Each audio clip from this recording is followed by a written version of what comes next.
They say some stories are made-up products of an overactive imagination. And maybe this one is. But if you've ever felt your body betray you, if you've ever woken up certain that something inside you was wrong, then maybe you'll understand why I had to tell this. This isn't a legend. It's not an urban myth I found online. It's what happened to me. And I wish to God it wasn't true. Something was living inside me. I've never told anyone the full story of what happened that year. Therapists have heard fragments. My parents heard the screaming. But no one really knows what it felt like the moment I realized there was something alive inside of me. Even now, years later, I can still remember every detail. The smell of my classroom, the flickering light above my desk, the feeling of my t-shirt's rough tag scraping against the back of my neck. Those tiny details cling to me like the residue of a nightmare you can't fully wake from. I was 17, a junior in high school, and by most standards, completely average, except for the way my brain worked. I had been diagnosed with ADHD and OCD since middle school, which meant my head never shut up. I could think about 5 things at once and somehow still focus on none of them. The OCD was the worst part. It wasn't the neat freak kind people joke about. It was intrusive, biological. A constant fear that something inside me might be wrong, moving, growing, or out of my control. Even the idea of blood flowing through my veins used to make me shudder. The thought of my heartbeat made me dizzy. It was like being afraid of your own existence. That day started like any other. Mrs. Brown was lecturing about the fall of Constantinople, and I was counting down the minutes until lunch so I could get a soda. The kid next to me reeked of body spray, and the clicking of a pen behind me synced perfectly with the song stuck in my head.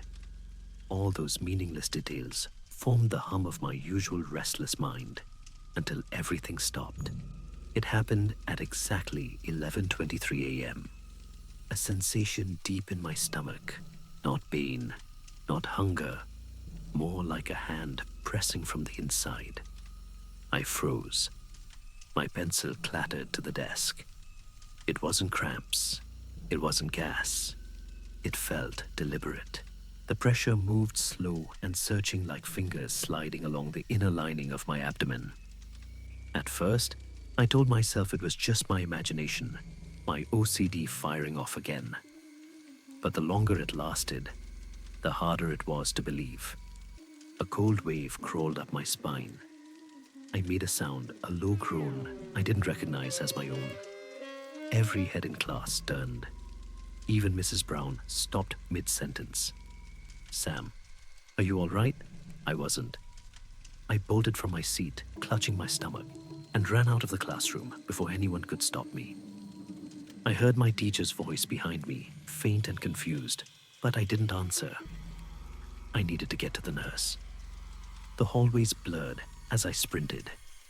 Each step made the feeling sharper, as if whatever was inside me was reacting, pressing back. By the time I reached the nurse's office, I was trembling. Mrs. Kennedy looked up from her magazine and smiled until she saw my face. "Sam, what's wrong? It's..." "My stomach," I stammered. "Something's wrong."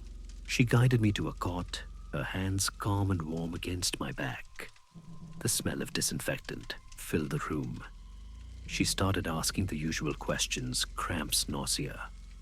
But before I could answer, it happened again. The pressure turned into movement, a sliding, crawling push just beneath my ribs. I gasped and folded forward, wrapping my arms around my torso. Mrs. Kennedy's voice wavered. "Sam does." It hurt, I couldn't answer. I could only shake my head, eyes wide. She murmured something about calling my parents.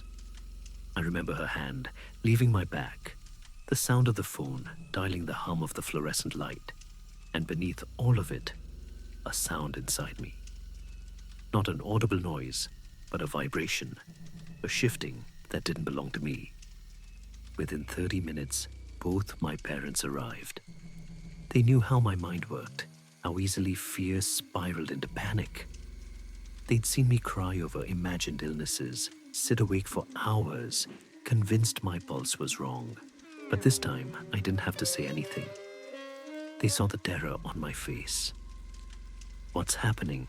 my mother whispered. I couldn't speak. The only words that came out were, "It's inside me." The look they shared was heartbreaking, a mix of pity and fear. My dad rubbed my shoulder, whispering that everything was fine, that I was okay. But I wasn't. Something inside me shifted again, harder this time, scraping against muscle. It felt like fingernails. I screamed. Not a loud cinematic scream, just a hoarse animal sound that tore out of my throat. I clawed at my shirt, digging my nails into my skin until I felt blood. "Get it out. Please, get it out." Mrs. Kennedy grabbed ice from the freezer and pressed it into my hand, an old grounding trick my therapist had taught them. "Focus on the cold," Sam, my mother said. "It's real. Nothing else is." But the cold didn't help. The thing inside me was moving, twisting, as if mocking me. My dad's face went pale. "We need to take him to the ER." I barely remember the car ride, just the sound of my mother's voice trying to distract me, and my own breathing ragged and uneven. At one point, I thought I heard a whisper, faint and low, like someone sitting beside me. But when I looked, there was no one. At the hospital, my parents guided me through the automatic doors. The receptionist's smile faltered when she saw me clutching my stomach. "My son's having severe abdominal pain," my father said quickly. The woman nodded, typing something, and handed him a clipboard. I noticed her eyes dart toward me as he whispered something to her, probably telling her about my OCD, about how I sometimes imagine things. They called us back faster than I expected. A nurse wheeled me into a small room. The doctor came in moments later, tall and sweating, smelling faintly of coffee and sanitizer. He asked me where the pain was, how long it had lasted, if I'd eaten anything strange. I tried to answer, but then I felt it again. A sharp, tearing movement just beneath my ribs, like a hand pushing outwards. The doctor stopped mid-question when he saw my face twist. My parents leaned in, panicked. Then, for a split second, all of them saw it a ripple across my stomach, as if something inside had kicked.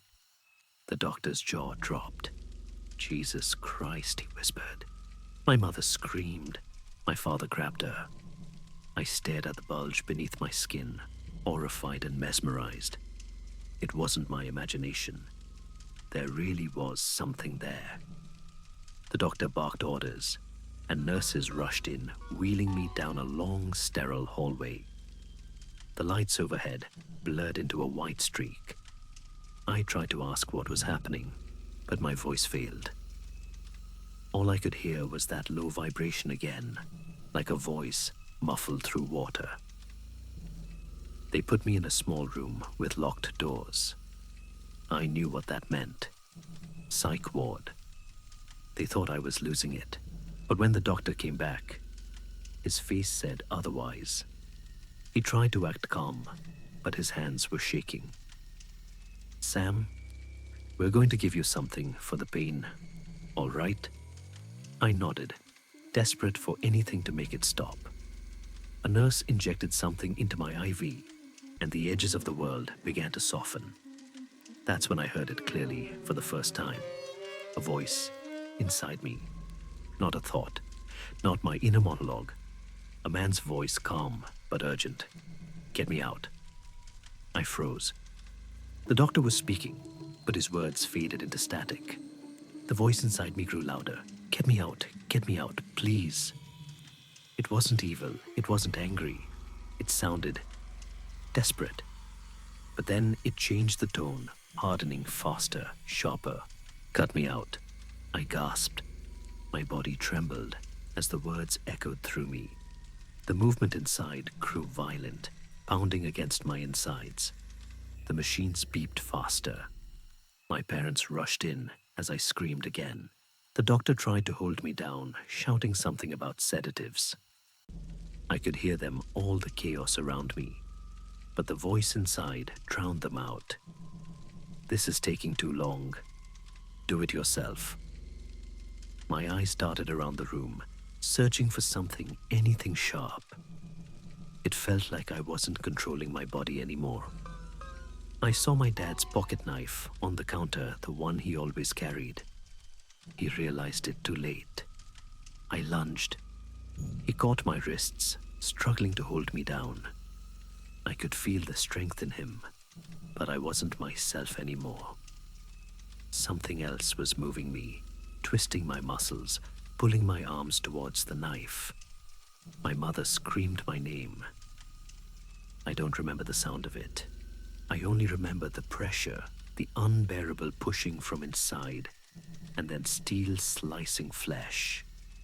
A flash of white pain and darkness. When I woke up, everything was quiet. A faint beeping nearby. The sterile smell of antiseptic.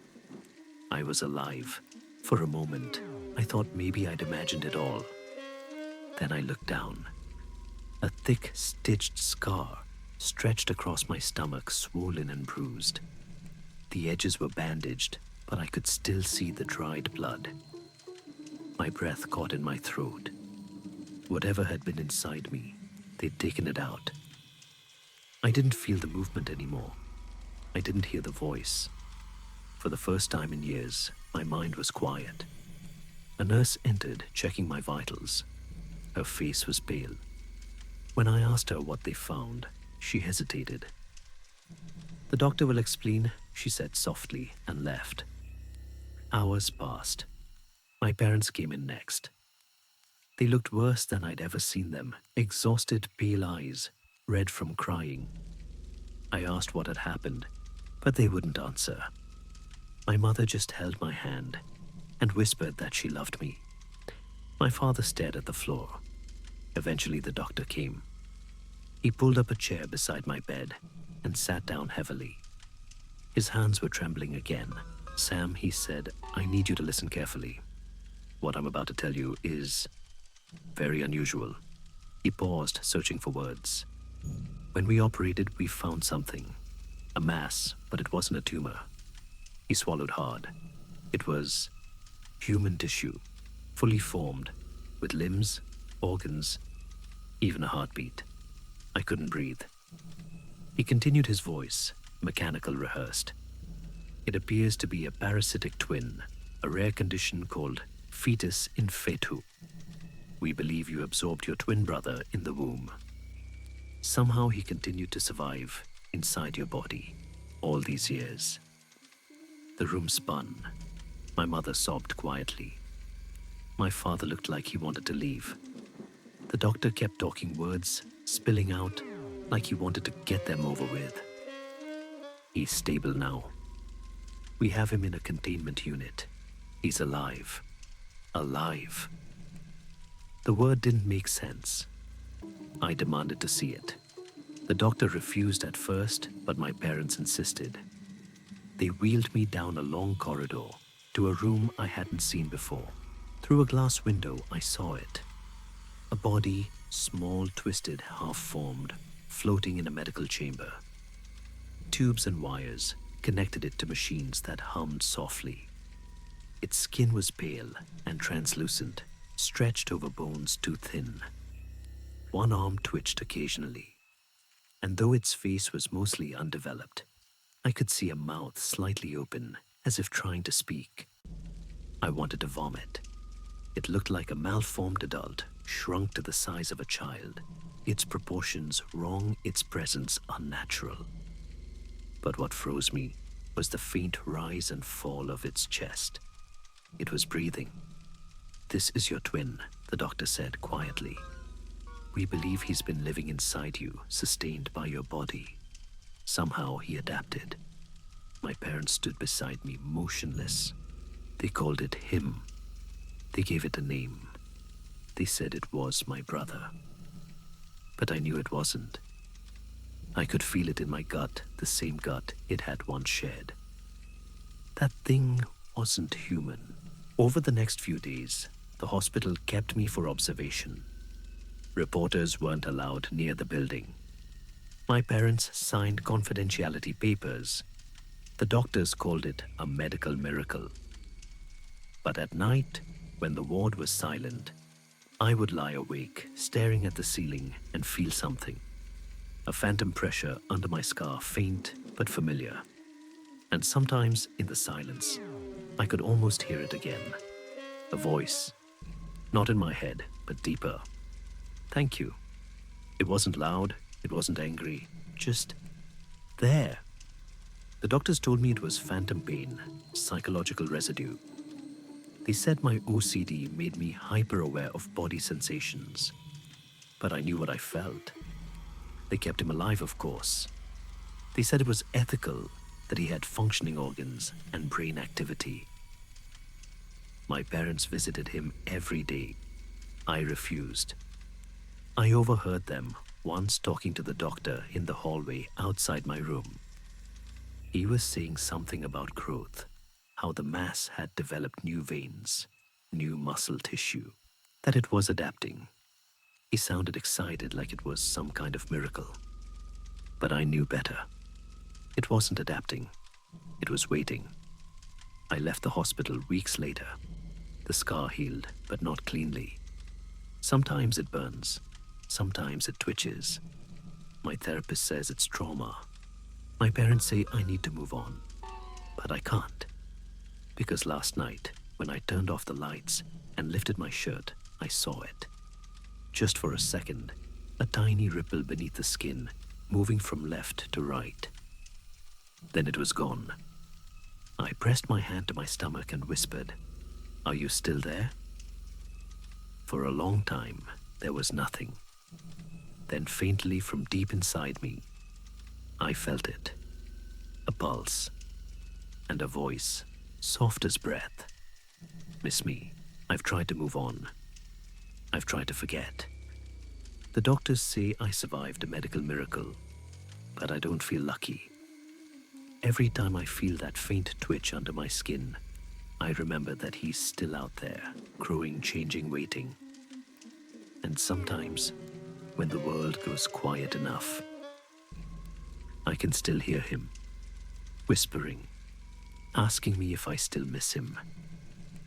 Maybe I do, but if I'm right, one day he won't be the one asking."